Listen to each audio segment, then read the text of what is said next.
My daughter Nancy, stand on your feet.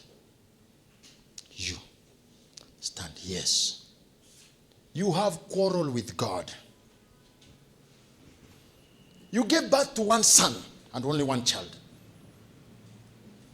And your child died road accident. You caused the death of your child.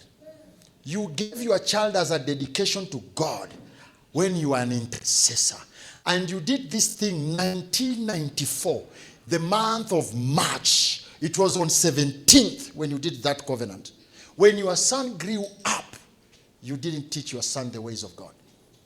The angel who was in charge of your covenant is called Japheth. When he left, that's when your child died.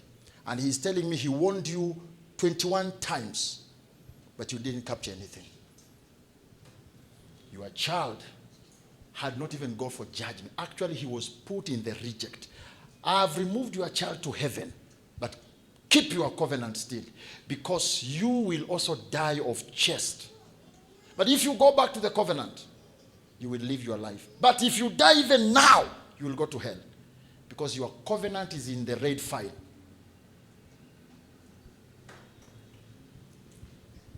So it's not God's mistake. You gave your son to God. But when your son grew up, you abandoned him. You didn't pull him to the things of God.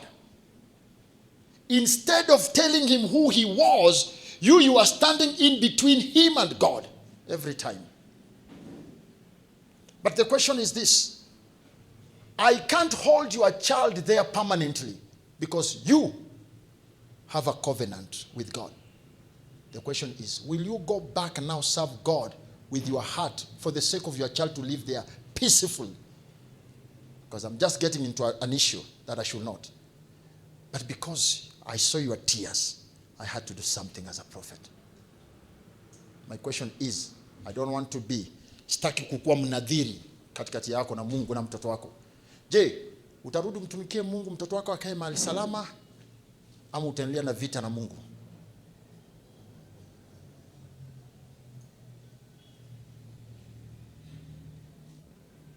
No. Utarudi kumtumikia Mungu mtoto wako aishi, alishakufa. There is no reversal. Alishakufa, ushamzika. Lakini hiyo sio, kuna sehemu ile nyingine. Utarudi kumtumikia Mungu mtoto wako aketi mahali salama, ama utawacha? Because maybe hautawahi pata prophet like me who will do that for you.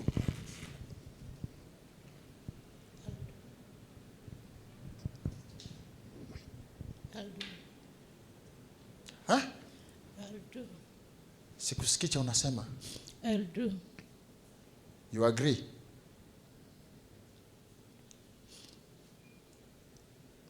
Let me tell you a story. Acha nikwambie story. Pana wakati mmoja maisha ilinichapa. Mambo yakafanyika kwa maisha yangu. Nikafika kipindi kimoja, siku moja nikamuoa mwanamke. Nilimpenda kwa moyo wangu wote. Hata wakati mwingine ningelikuwa kwa ibada ya kivenye saizi niko kwa ibada hivi, akili zimfikirie nitasimama niseme ibada imeisha, malaika wameenda, kwa sababu nataka kwenda kwa nyumba niketi na yeye. Hata kama nilikuwa kwa crusade na ubiri, akili zangu zigonge yeye, hiyo crusade itafanya nini? Sikujua nilipompenda zaidi iligeuka chukizo kwa Mungu. Siku moja kama nimelala, nakumbuka nilikuwa Tarime, Tanzania. Nilikuwa nimeenda mkutano huko Tarime, Tanzania, Tarime sokoni. Tena nilikuwa nimelala hotelini. Mungu akaniletea ndoto, akaniuliza, "Je, nikichukua kitu unachokipenda zaidi, utaendelea kuhudumu?" Kwa ujinga wangu nikamwambia Mungu, chochote unachoweza gusa, mimi hakiwezi nitoa kwako. Sasa namjibu Miriam, nimesikia akisema hapa anafanya research ni nini kinanifanya niko very bold na kazi ya Mungu. Nampa jibu. Nikamwambia Mungu, chochote utakachokiguza, mimi sitokuacha. Mungu akaniambia sawa. Siku 2 nikapigiwa simu, mke wangu amezaa mtoto kijana. Nikasikia furaha sana. Crusade ilikuwa ya siku 7, nilifanya, ilikuwa siku ya 3 nilipopata ujumbe jioni. Tena nilipigiwa simu na msichana anaitwa Pamela Oronga ambaye alikuwa ni maid wetu, dada ya Linda. Linda nini? Alikuwa Linda wapi? Linda Uma Nyalenda, dada yake mkubwa. Hakuna uongo ambao una majina za watu ndani. Crusade iliisha siku hiyo kwangu. Nikamwambia pastor, wewe endelea crusade, tutapanga nyingi. Nikakanyaga barabara. Mimi ndo huyo Tarime, Hispania, Migori, Homa Bay, Kisumu. Kakamata barabara ya Busia na kwenda nyumbani. Nikafika nyumbani saa 2 ya usiku, nikampata na mtoto kijana. Nikachukua majina ya malaika wote nikaunganisha, ikatengeneza jina Gamikana. Wale malaika nilikuwa nawajua, nikachukua majina zao za kwanza nikatengeneza jina Gamikana.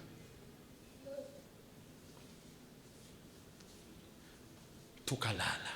Alfajiri saa 2. Unanisikiza kweli Nancy? Alfajiri saa ngapi? Saa 2. Usiku ile ndoto ikakuja tena. Je, tukichukua chochote unachokidhamini sana, utaendelea kufanya kazi? Nikasema vizuri sana. Wale mnaomba maombi ya ujinga, Bwana nitumie upendavyo, fikiria mara 2. Nikamwambia Mungu, mimi sina shida, nitafanya kazi. Wakati huo nilikuwa na maduka mangapi? Maduka makubwa mangapi? 2. Nimenunua mang'ombe. Unajua kwa sisi tulikuwa maskini kabisa. So huo wakati ndo nilikuwa nimenunua ng'ombe 6. Nimemwekea mzee. Hata sisi majirani wajua, hata sisi tunaweza kuwa na mboo kwetu.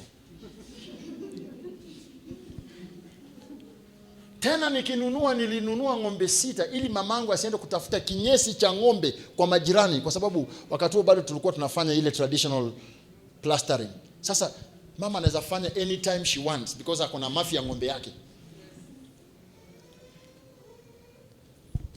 Nikarudiwa ile ndoto, nikasema mimi sina shida. Saa 2 asubuhi kukawa kumenyesha usiku, aerial ya TV maanguka. Nikatoka, wakapika chai wakaleta, nikanywa, nikaenda nyuma ya nyumba mzee kusimamisha aerial. Kama nimesimama nasimamisha aerial, Pamela akakuja akanambia, mama nakuita. Kawaida yangu sipendi mtu anani rule. I'm only ruled by God, no any other ruler.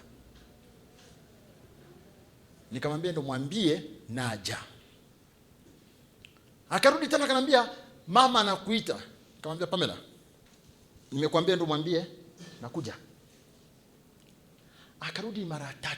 Nikajiambia kwa kichwa, mtoto wa kiume amezaliwa, nitakiona. Ni kama hapa sasa nitakuwa naamrishwa njoo, kwenda, rudi, fanya nini. Nikawacha aerial. Nikaenda nikampata amelala kwenye kitanda. Mtu mwenye alikuwa mzima. Akanambia nipe mkono wako. Nikachukua mkono wangu, akaweka kwa mikono zake, akapumua, na hivyo ndio venye alikufa.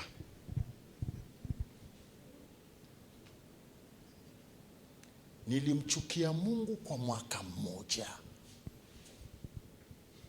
Nilimkasirikia Mungu kwa mwaka mmoja. Na sikukwenda kanisani kwa mwaka mzima. Hii ni alama ya sigara. Mimi sijawahi vuta sigara tangu utotoni. Nalizaliwa mnadhiri wa Mungu. Kuna vitu havijawahi ingia ndani mwangu.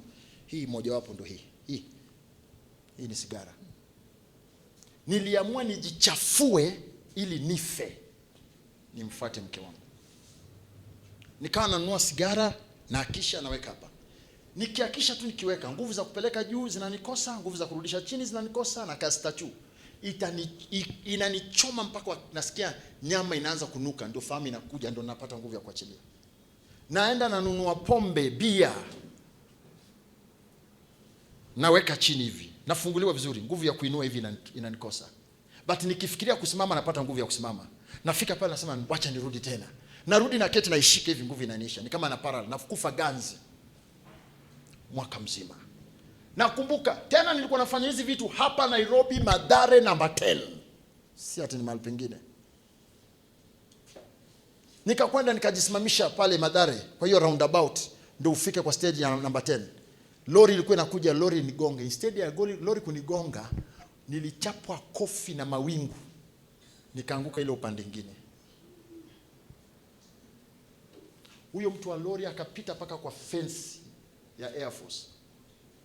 Anatoka anasema kuna mtu alikuwa amesimama hapa. Kuna kitu ya white imepita na yeye. Mimi pia nilikuwa nimeanguka huko kote, nimechibuka.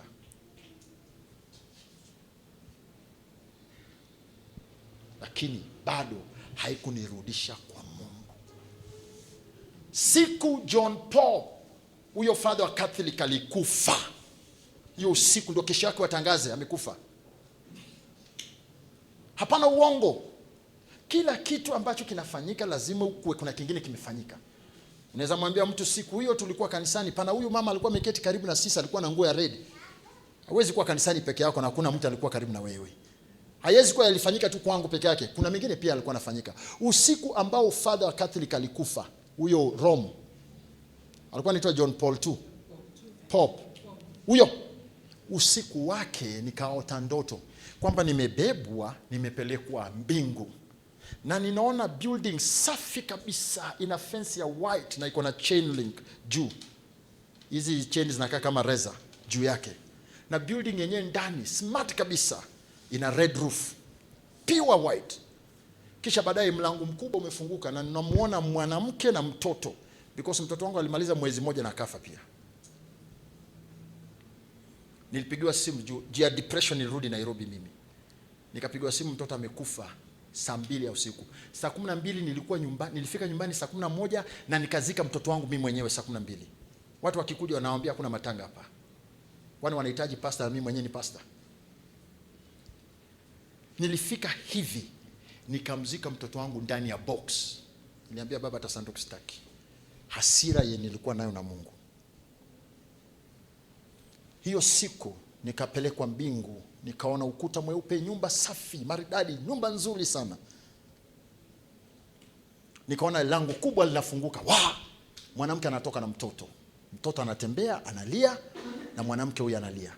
Kusonga karibu nikampata ni mke wangu na huyo mtoto aliyekufa. Mtoto amegrow. Sasa alikuwa anatembea kiasi, anashinda wiki kiasi. Nikamuuliza, "Kwa nini unalia?" Akanambia, "Nalia kwa sababu nimefukuzwa." Nikamuuliza, "Na nani?" Na hasira kweli. Nikamuuliza, "Na nani?" Akanambia, "Na rafiki yako."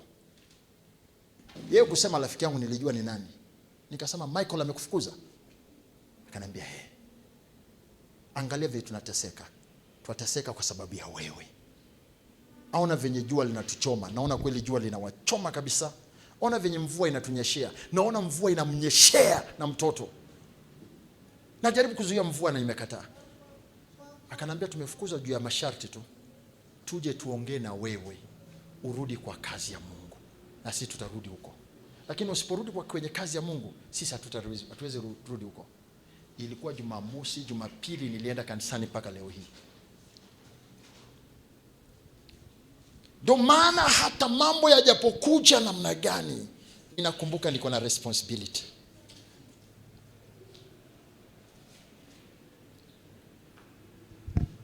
Take care of your child. If you loved your son, take care of him. And work hard, because one day you will join him there.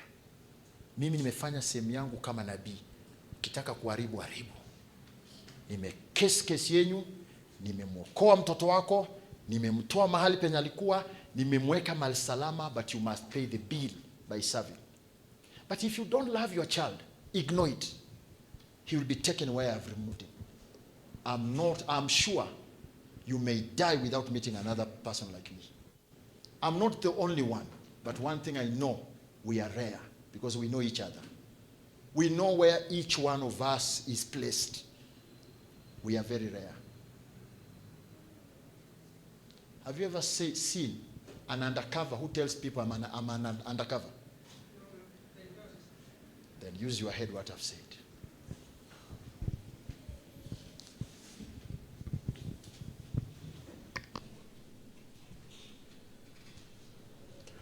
Most of you don't believe, even though you know that there is heaven, but you don't believe. But I can assure you, there is an heaven. And heaven is real. And heaven is true. Heaven is real and heaven is true.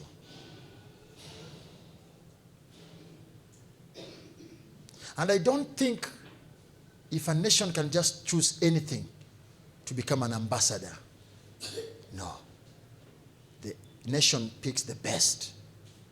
So, I don't believe God can just choose anything to be a servant. Especially in the office of prophets.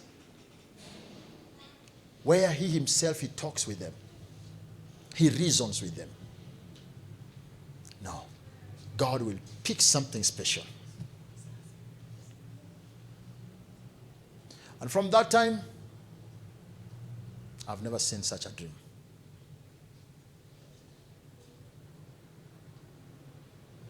Then much, much later, I realized why she had to die. Do you know why she had to die? Because I'm not just a person. I'm a person with a purpose. And so she was coming in between. I had allowed her to come in between my purpose. Then many years later, God told me, I am giving you another chance. Did you learn a lesson? And I said, I learned. And I learned my lesson. And I learned to know the difference of when it's time for the family, that one I need to become Lucas, and when it's time for prophet, and I need to be prophet. When it's time for God, I need to be prophet.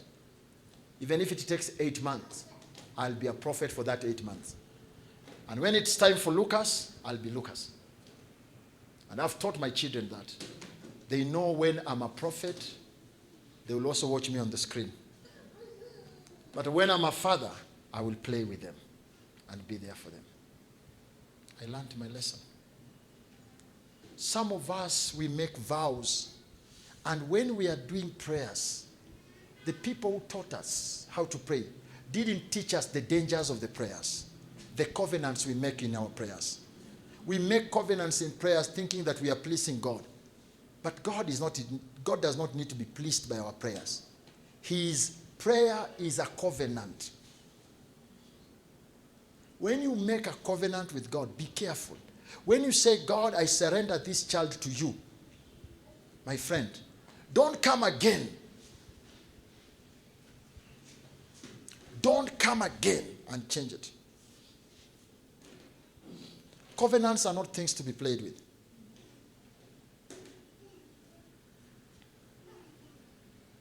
Unless it was not presented before God. When Sapphira and the husband said they save the land and they give to God, what killed them? Was it not the very land? But would it have killed them if they would have not given it to God? But after giving it to God, they forgot that they had given it to God.